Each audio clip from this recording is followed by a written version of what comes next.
মহিলা মাদ্রাসা।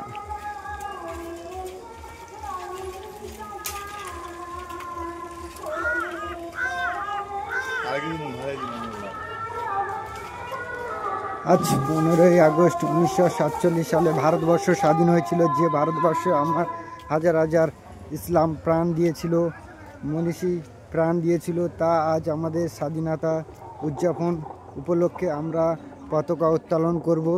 ভারতবর্ষে সেই মহান মনীষীরা আজ ভারতবর্ষে স্বাধীন হয়েছে।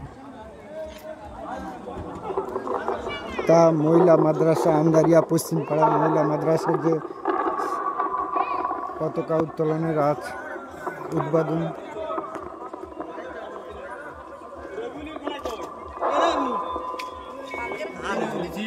রাজার পাল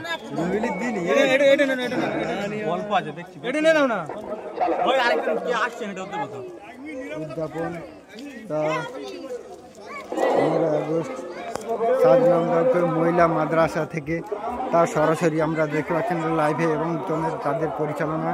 এবং 1947 সালে 15 আগস্ট যে স্বাধীন হয়েছিল ভারতবর্ষ দিবস, আজ তার প্রথম স্থাপিত যে মনীষীরা উত্তোলন করেছিল তা প্রত্যেকে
দুঃখের বিষয়ে সংক্ষেপে একটা কথা আলোচনা করতে চাই।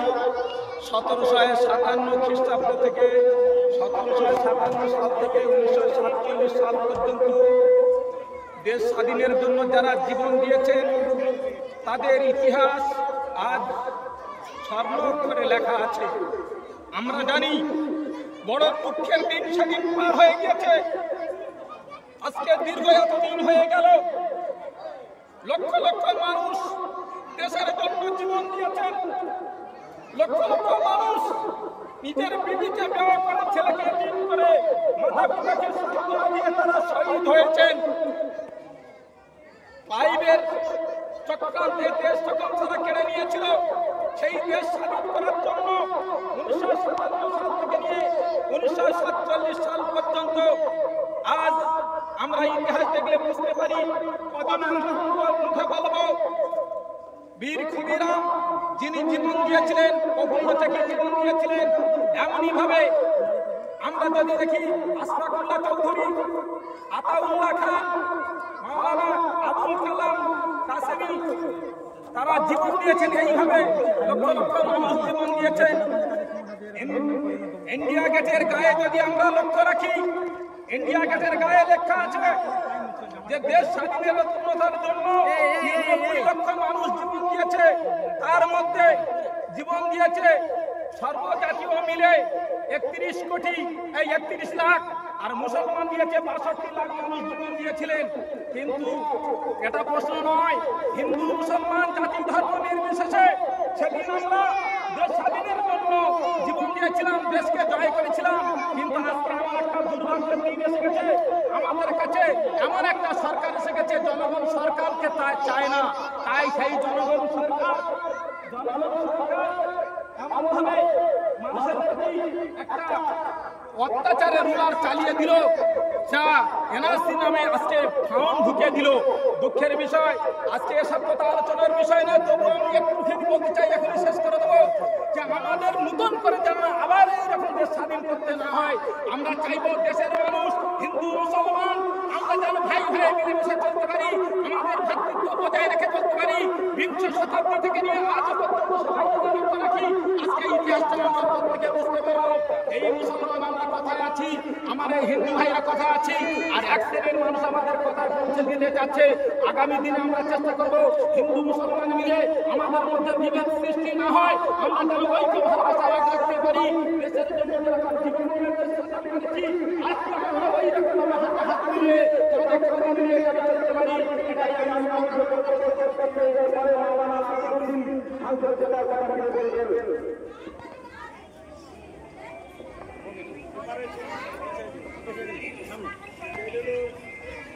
ক্যামেরা চলছে তোমার সামনে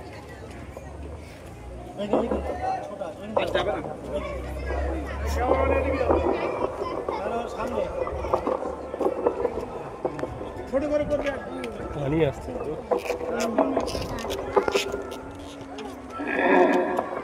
আসসালামু আলাইকুম। আজকে স্বাধীনতা দিবস উপলক্ষে কথা, ভারতবর্ষ স্বাধীন হয়েছে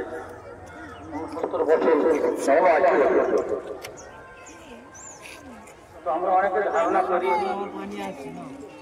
বিশেষ করে আগে মাদ্রাসা মসজিদে স্বাধীনতা দিবসের অনুষ্ঠান হতো না, এটা সবাই খেয়াল করতে জানতো না। ভারতবর্ষে স্বাধীনতায় মুসলমানদের যে অবদান, এটা স্মরণ করিয়ে দিলে মানুষ অবাক হয়ে যাবে।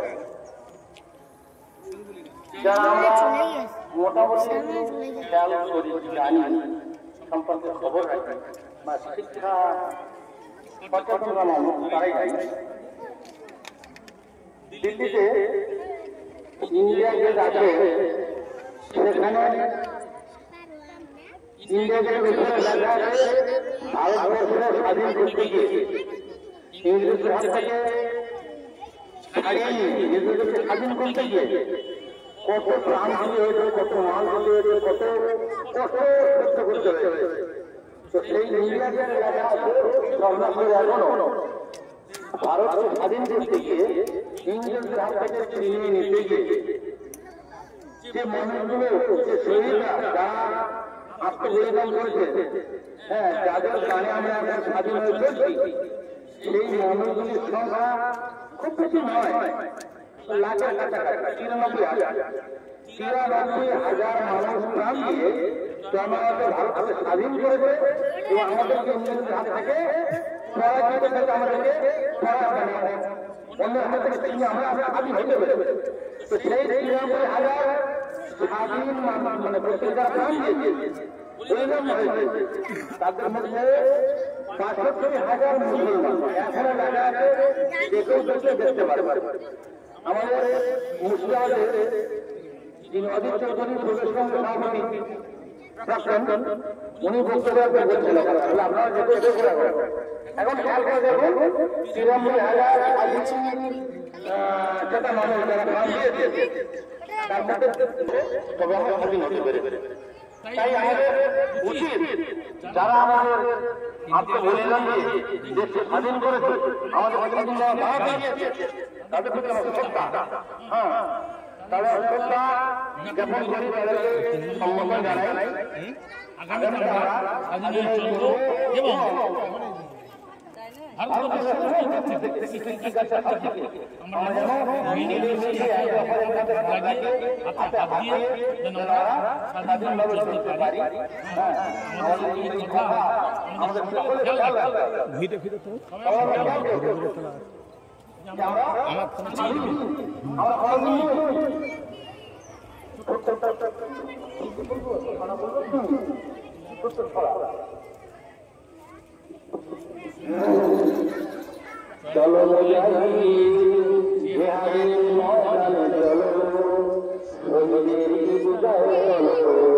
চলো চলো